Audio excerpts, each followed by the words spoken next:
আজকে আমরা এই সমস্যাটি সমাধান করব। হারমাইট বহুপদীর সৃজক ফাংশনের সংজ্ঞা থেকে আমরা জানি e⁻²tx - t² সমান summation n0 to infinity hn x t⁻n factorial. X এর সাপেক্ষে m সংখ্যক বার অন্তরীকরণ আমাদের করতে হবে, যেহেতু আমাদের প্রশ্নে লেখা আছে m সংখ্যক বার অন্তরীকরণ। তো এর জন্য আমরা এখানে আমাদের t⁻n আর n ফ্যাক্টোরিয়াল ধ্রুবক, সেজন্য কনস্ট্যান্ট হিসেবে আমরা সামেশন এবং t⁻n n ফ্যাক্টোরিয়ালকে আমরা ডিফারেন্সিয়েশনের বাম পাশে রেখেছি। এরপর আমাদের কাঙ্ক্ষিত পদটিকে আমরা অন্তরীকরণ করলাম এবং ডান পাশে আমাদের অন্তরীকরণ অপারেটর বসিয়ে দিলাম। এবং এর পরবর্তী লাইনে আমরা এখানে আমরা যদি খেয়াল করি, আমাদের কিন্তু e⁻m এর অন্তরীকরণের সূত্র হিসেবে m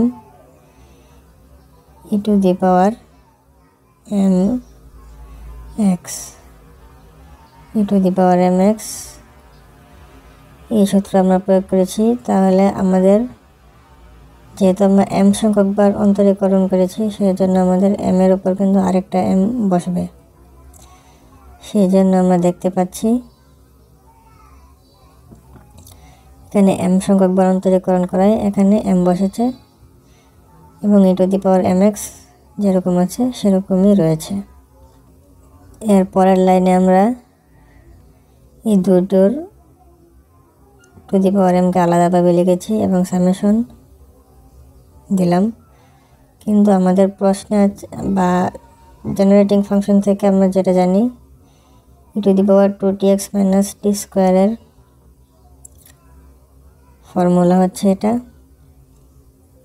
সেই ফর্মুলাটা আমরা লিখে দিলাম। এরপর কনস্ট্যান্ট এটাকে আমরা বাম পাশে রেখে সামেশন, এখানে আমাদের t⁻m আছে এবং t⁻n আছে। দুইটা কিন্তু আমরা একসাথে যোগ করেছি। যোগ করার ফলে আমাদের t⁻n+m এটা আমরা পেয়েছি। এখন আমাদের কি করতে হবে? 2n এর সহগ সমীকৃত করতে হবে। আমাদের এখানে আছে t⁻n+m। আমরা এর আগেও দেখেছি, আমরা যখন t⁻n এর সহগ সমীকৃত করতাম, আমাদের যদি t⁻n+1 থাকতো, আমাদেরকে t⁻n এ আনার জন্য কিন্তু -1 দিতে হতো, যার ফলে আমাদের প্লাস মাইনাস বাদ গিয়ে আমাদের t⁻n থাকতো। সেক্ষেত্রে আমরা লিখতাম t⁻n-1। ঠিক একইভাবে আমাদের এখানে t⁻n এর সহগ সমীকৃত করতে হবে, কিন্তু আমাদের আছে n, শুধু n। তাহলে আমাদের পদটি হচ্ছে 2n+m এর t⁻n+m এর পদ হচ্ছে আমাদের এটা। সেই জন্য আমাদের এখানে n-m লিখতে হবে, কারণ আমরা যেটা জানি n+m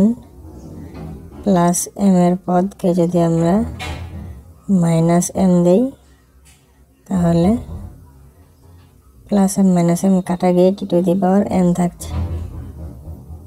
তাহলে আমরা t⁻n এর পদকে সমীকৃত করতে পারছি। তাহলে আমরা যদি খেয়াল করি, এখানে আমাদের n ফ্যাক্টোরিয়াল আছে। এই n ফ্যাক্টোরিয়ালকে আমাদের এখানে আনা হয়েছে ডান পাশে, এবং বাম পাশ যেরকম ছিল সেরকমই আছে। তো বন্ধুরা, আমরা দেখতে পাচ্ছি আমাদের কাঙ্ক্ষিত প্রমাণটি কিন্তু হয়ে গেছে।